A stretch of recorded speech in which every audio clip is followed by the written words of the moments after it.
Assalamualaikum warahmatullahi wabarakatuh. Kembali lagi di channel Ngawal Horor. Untuk kisah kali ini ada sebuah cerita yang diambil dari tulisannya akun Twitter @nufailsadat. Dan untuk kisah yang akan saya bawakan kali ini yaitu sebuah kisah yang berjudul Diculik Setan Alas. Sebelum kita lanjut ke ceritanya, tekan dulu tombol like video ini dan jangan lupa tekan juga tombol subscribe channel ini dan nyalakan juga lonceng notifikasinya agar tidak ketinggalan cerita-cerita lain dari channel ini. Dan jangan lupa follow akun Twitter penulis. Bagi teman-teman yang ingin membaca langsung ceritanya, nanti silahkan saja kunjungi link yang saya sertakan di kolom deskripsi. Dan seperti apa untuk kisah kali ini, langsung saja kita simak berikut ini. Kisah ini dialami oleh tetangga saya yang tinggal berjarak 6 rumah dari rumah saya. Saya mengenal secara pribadi dengan Lekdar dan Mbak Sri. Maaf, nama-nama tersebut bukanlah nama sebenarnya. Sudah selayaknya saya merahasiakannya demi menjaga kebaikan nama keluarga tetangga saya ini. Lekdar dan Mbak Sri adalah pasutri. Mereka tinggal satu dukuh dengan saya. Sebagai informasi, desa tempat di mana saya tinggal ini sekalipun dilewati oleh jalan raya utama Pantura, namun sisi-sisi desa kami masih dikelilingi oleh hutan belantara yang benar-benar lebat waktu itu. Jauh sebelum pembangunan-pembangunan era modern sekarang ini, termasuk jalan tol, dibangun di wilayah saya, Pantura. Dan belakang desa saya, tepatnya belakang rumah saya ini ada sebuah tanah lapang atau lapangan sepak bola kampung yang juga kebetulan ada di sisi pinggiran hutan. Dan di sanalah satu sisi pojok lapangan persis ada tanah pekuburan warga yang juga letaknya tepat di pinggir hutan. Kuburan Poncol namanya. Kisah ini terjadi dulu saat saya masih sekolah tingkat SMA, kira-kira 22 tahun yang lalu. Ketika itu saya baru pulang sekolah. Saya mendapati ada banyak warga berkerumun di belakang rumah saya, lapangan dekat tanah pekuburan warga. Karena penasaran dengan apa yang terjadi, saya tidak langsung masuk ke dalam rumah, melainkan ikut berkerumun dengan banyak warga di sana. Mencoba mencari tahu ada apa gerangan. Dengan banyak bertanya-tanya sama para tetangga, dari keseluruhan warga yang ada di sana, hampir semua mata tertuju pada tanah pekuburan di sisi hutan. Semakin penasaranlah saya. Ada apa ya kira-kira? Saya bertanya-tanya dalam batin. Kenapa dari setiap warga di sana tampak raut muka ketakutan dan kecemasan yang begitu lekat? Sekalipun hari sudah sore menjelang malam, warga masih tak beranjak dari tempat bermula mereka berkerumun. Masih dengan rasa penasaran, akhirnya saya tahu atas hal apa yang terjadi saat itu. Untuk menceritakan awal mula kejadian, saya akan putar balik ceritanya sedikit. Jadi, tetangga saya ini, Lekdar dan Mbak Sri, terlibat dalam pertengkaran suami istri. Saking emosinya, Lekdar sampai juga menggunakan tangannya atau main tangan terhadap Mbak Sri, yang adalah istrinya. Itu pun karena emosi yang telah meluap, meledak-ledak. Dengan keras memaksa, Lekdar memasukkan Mbak Sri yang sudah dipenuhi tangisan ke dalam sebuah kandang ayam di sebelah rumah mereka. Tidak peduli seberapa keras dan histerisnya tangisan Mbak Sri. Singkat cerita, ketika mempunyai kesempatan untuk melarikan diri, Mbak Sri pun kabur dari kandang ayam itu menuju tanah kuburan warga pinggiran hutan itu. Dengan masih diiringi tangisan yang menyedihkan karena ulah suaminya, Mbak Sri terus berlari menuju tengah hutan tersebut. Dari kejadian pertengkaran pasutri ini, banyak dari tetangga-tetangga sekitar yang akhirnya merasa cemas dan khawatir atas kondisi Mbak Sri saat itu. Sehingga mereka memutuskan untuk menyusul Mbak Sri ke tengah hutan untuk memintanya agar segera pulang saja. Namun, Ketika para warga beserta suaminya Lekdar mengejar masuk ke hutan, Mbak Sri malah semakin lari menjauh dari kejaran warga. Dan anehnya, untuk perempuan seusia Mbak Sri, tidak semestinya ia bisa berlari begitu cepat di tengah hutan belantara yang sangat lebat seperti itu. Bahkan anak-anak muda desa yang terbiasa bermain sepak bola yang seharusnya masih mempunyai tenaga yang lebih kuat, sama sekali tidak ada yang mampu mengejar pelarian Mbak Sri ini. Padahal keberadaan Mbak Sri juga masih nampak oleh mata para warga yang mengejarnya. Hanya saja saat itu, sepertinya ia bukanlah Mbak Sri yang dikenal warga sehari-harinya. Atau entahlah, pikiran warga pun kacau serta takut memikirkannya. Jangan-jangan Mbak Sri sudah ada parewangannya, sudah disusupi makhluk sebangsa jin pada jasad hidupnya ketika ia lari memasuki hutan. Dengan diliputi keputusasaan, Lekdar dan semua warga yang mengejar Mbak Sri akhirnya memutuskan untuk kembali ke desa dengan satu alasan kekhawatiran. Bila terus dikejar, Mbak Sri malah akan semakin masuk jauh ke dalam hutan dan tidak akan pernah kembali lagi ke rumah. Nah, itulah awal kejadian itu bermula, sehingga saya mendapati banyak warga berkerumun berkumpul dengan tampak kecemasan pada wajah-wajah mereka saat itu. Kita kembali ke awal cerita, di mana saya sedang mencari tahu kebenaran kejadiannya. Sudah cukup lama para warga berkerumun menunggu kepulangan Mbak Sri di pinggir desa.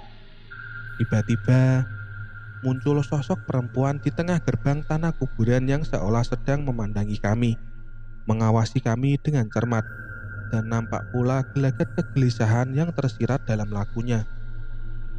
Iya, benar. Sosok itu adalah Mbak Sri, atau mungkin lebih tepatnya mirip Mbak Sri. Karena sejak kejadian kejar-kejaran tadi, sosok yang dikejar itu benar-benar tidak seperti layaknya Mbak Sri yang normal dikenal warga. Lantas, siapa sebenarnya dia? Atau apa? Entahlah, abaikan itu. Dan dengan serentak, banyak warga yang berteriak-teriak memanggil nama Mbak Sri agar segera pulang dari pekuburan hutan itu. Mbak Sri, balik Mbak, mesake anakmu. Mbak, balik Mbak. Begitu terus saut-sautan teriakan warga terhadap Mbak Sri yang terdiam saja di gerbang kuburan itu. Ketika siang hari, bisa jadi tanah pekuburan hutan itu akan nampak biasa-biasa saja. Namun, entah bila sudah petang atau malam hari tiba, tempat itu benar-benar sudah bukan seperti tempat yang biasa-biasa saja. Akan ada banyak kejadian-kejadian di luar nalar yang akan terjadi di sana. Menurut tetangga-tetangga saya, terutama mereka yang biasa berkeliaran di sana pada malam hari, untuk sekedar berburu katak di pesawahan dekat kuburan itu, kabarnya seringkali mereka ditemui sosok tulang belulang atau kita biasa menyebutnya dengan tengkorak yang menangis di atas batu nisan. Adapun dengan penampakan golek kencono yang kerap menggelinding ke sana kemari untuk sekedar menggoda warga yang masih berada di sekitar wilayah itu pada sore dan malam hari.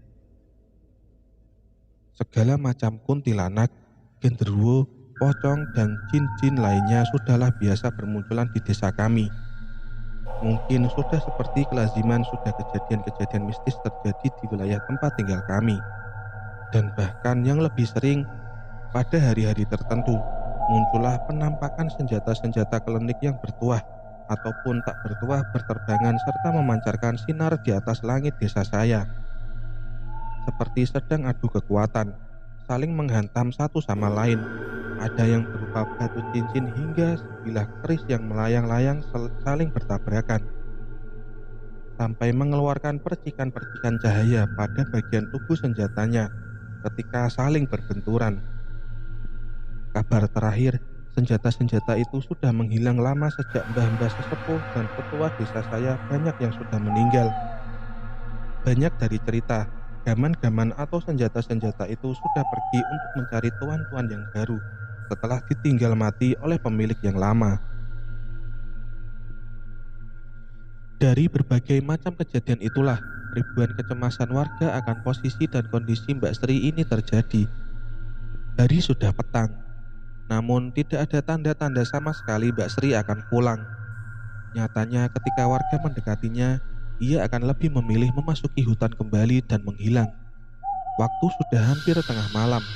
Para warga yang tadinya ramai berkumpul di pinggir kuburan itu satu persatu memilih pulang kembali ke rumah masing-masing. Adapun yang tersisa hanya sedikit, berharap Mbak Sri akan pulang. Begitupun Lekdar serta anak-anaknya yang tergolong masih kecil. Malam berlalu dan datanglah pagi. Saya berkegiatan selayaknya seorang siswa, tidur, bangun, berangkat sekolah, dan pulang kembali. Hingga hari sudah beranjak sore, saya pun telah sampai di rumah. Saya sempatkan mencari kabar perihal kejadian kemarin, dan hasilnya, ya, banyak warga yang masih berkumpul kembali di tempat kemarin mereka berkerumun, dan masih tidak mendapati perkembangan apapun. Bukan hanya warga asli desa saya saja, melainkan sudah ada banyak warga-warga dari desa sebelah yang juga penasaran akan kejadian yang sedang terjadi ini. Nampaknya kabar tentang tragedi ini sudah menyebar luas hingga ke penjuru desa-desa tetangga. Sudah seperti keramaian pasar malam di tempat itu. Sebegitu ramainya dengan bisik-bisik warga yang penasaran dan masih dengan raut kecemasan dan ketakutan di wajah-wajah mereka. Keadaan tidak mendapati perubahan sama sekali. Masih seperti kemarin. Warga mendekat. Mbak Sri kembali lari, masuk ke hutan lagi. Dan bila mana warga kembali pulang ke desa, sosok Mbak Sri ini akan kembali muncul di depan pintu gerbang pekuburan hutan itu lagi. Begitu seterusnya. Hanya saja bedanya dari kemarin, sosok Mbak Sri ini sudah lebih tidak bisa dinalar lagi. Saat warga mengejarnya, Mbak Sri bisa bertingkah layaknya binatang monyet yang bisa dengan mudah memanjat pohon jati yang besar-besar tanpa kesulitan, serta melompat dari pohon ke pohon lainnya. Semakin takutlah sudah para warga yang terlibat pengejaran sosok Mbak Sri ini. Bagaimana tidak, sosok yang mereka kejar sudah benar-benar berbeda dari yang biasa mereka kenal. Sudah seperti makhluk lain saja. Apakah itu sosok Mbak Sri, ataukah jin jahat yang sengaja menyerupainya? Dan bila mana itu benar adalah Mbak Sri, bahkan sepandai-pandainya orang naik pohon, melompat antar pohon satu ke pohon lainnya tidak mungkin bisa semudah dan selincah itu. Apalagi ia hanyalah seorang ibu rumah tangga biasa. Semakin kalut saja kecemasan para warga pada akhirnya. Hari sudah melewati waktu maghrib. Tapi warga bukan malah memilih pulang, melainkan lebih banyak lagi yang berdatangan untuk ikut membantu mencari Mbak Sri.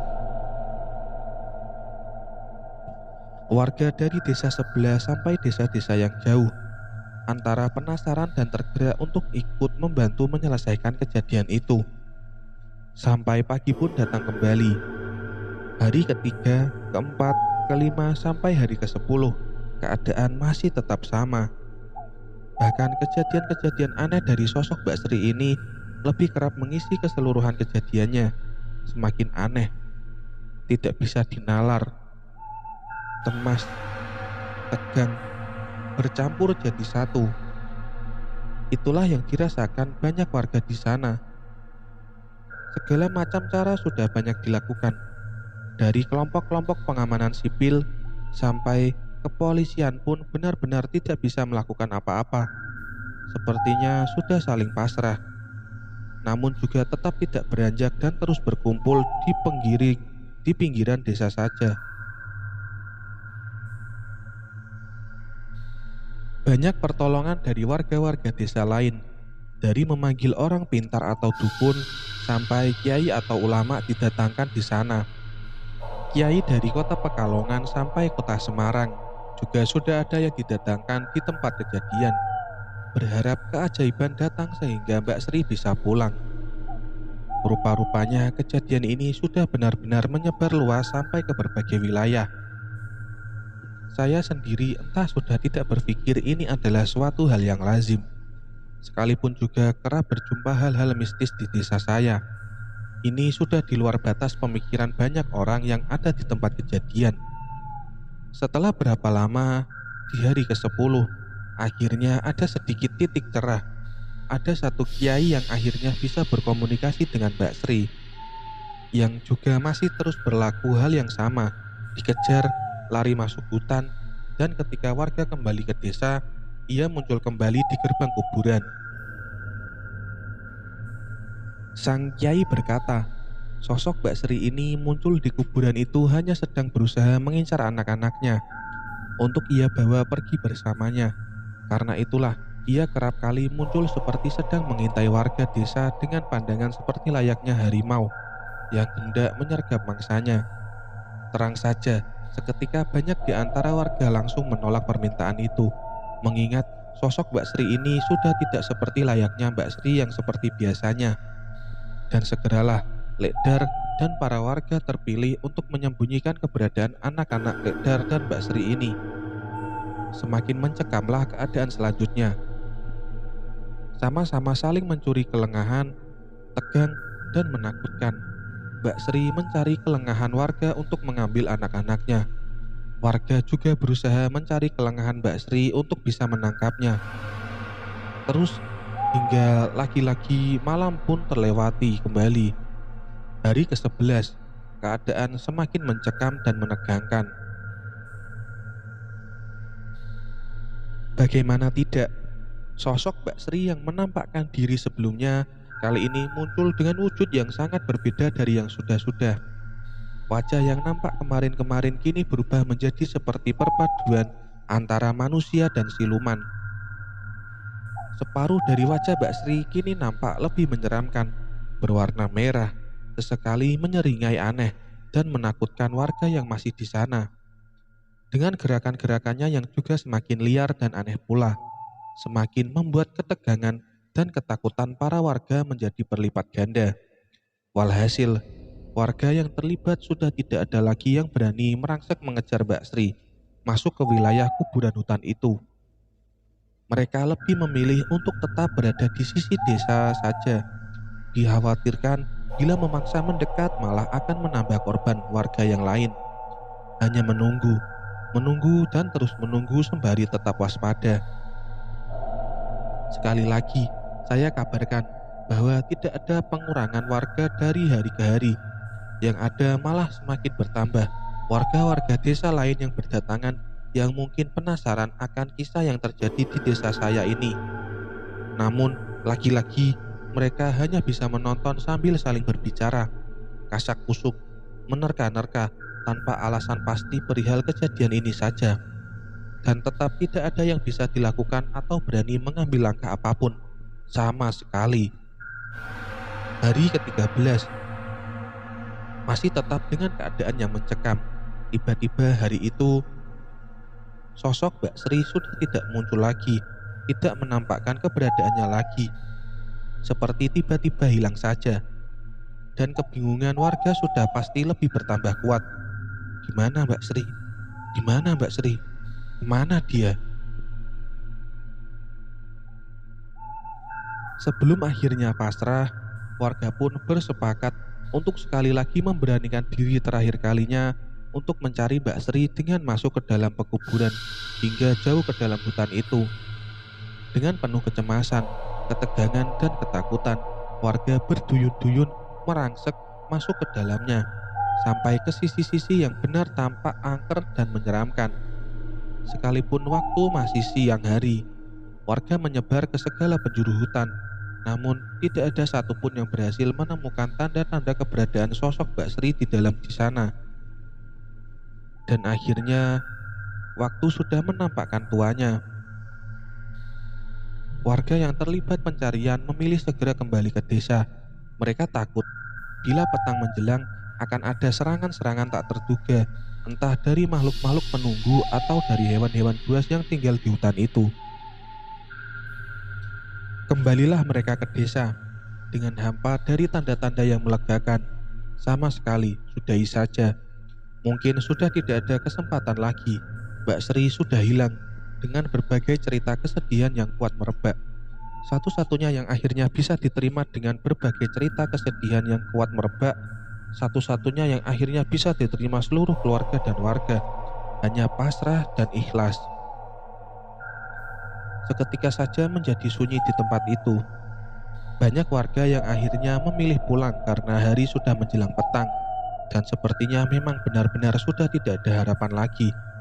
Menyisakan sedikit saja orang-orang yang masih bertahan di sana. Itu pun hanya beberapa dari keluarga dan warga asli atau tetangga dari Lekdar saja. Masih di hari itu,